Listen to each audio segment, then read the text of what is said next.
नमस्कार, मैं बंसराज यादव। आज आप लोगों को बताएंगे कोण, एंगल। कोण क्या होते हैं? जब दो रेखाएं जिस बिंदु पर मिलती हैं उन्हें कोण कहते हैं। कोण कितने प्रकार के होते हैं इसके बारे में आज हम आपको बताएंगे। तो यहाँ नंबर 1, न्यून कोण। न्यून कोण वह कोण होता है जिसका मान 90 अंश से कम होता है, न्यून कोण कहलाता है। न्यून कोण के बाद में आता है दूसरे नंबर पर समकोण। समकोण वह कोण है जिसका मान 90 अंश होता है, समकोण कहलाता है। इसके बाद में आता है अधिक कोण। अधिक कोण वह कोण होता है जिसका मान 90 अंश से अधिक और 180 अंश से कम होता है, ये अधिक कोण कहलाता है।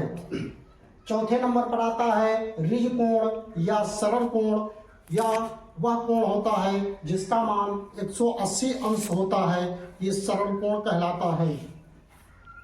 अब आता है बृहद कोण। बृहद कोण वह कोण है जिसका मान 180 अंश से अधिक और 360 अंश से कम होता है, बृहद कोण कहलाता है। अब आता है संपूरक कोण या कोटिपूरक कोण। वह कोण जिसका मान 360 अंश होता है, संपूरक कोण कहलाता है।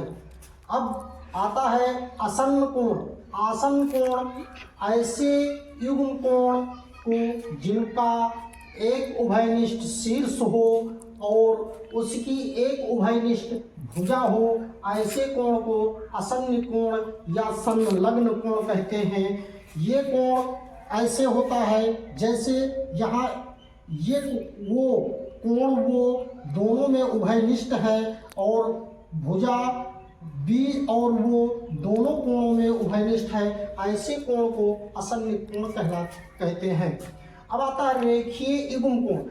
ऐसे आसन्न कोण जिनका एक उभयनिष्ठ शीर्ष और एक उभयनिष्ठ भुजा हो, ऐसे आसन्न कोण को रेखीय युग्म कोण कहते हैं। जैसे ये एक रेखा पर एक भुजा दोनों कोणों में उभयनिष्ठ है और एक ही शीर्ष है, ऐसे कोण को रेखीय उभयनिष्ठ युग्म कोण कहते हैं। अब आता शीर्षाभिमुख कोण। जब दो रेखाएं एक दूसरे को प्रच्छेदित करती हों तब इनसे बने दो कोणों को जिनमें कोई भुजा उभयनिष्ठ ना हो, शीर्षाभिमुख कोण कहलाता है। इसमें ये भुजा ये और बी कोण बनाता है वो। यहाँ पर फिर इधर बनता है बी ओ सी, 1 और 2 ये शीर्षाभिमुख कोण हुआ। फिर 2 और 3 आपस में शीर्षाभिमुख कोण हुआ। फिर 3 और 4 ये आपस में शीर्षाभिमुख कोण हुआ। फिर 4 और 1 ये आपस में शीर्षाभिमुख कोण होते हैं। इस तरह से मैं आपको नई नई जानकारी देता रहूँगा।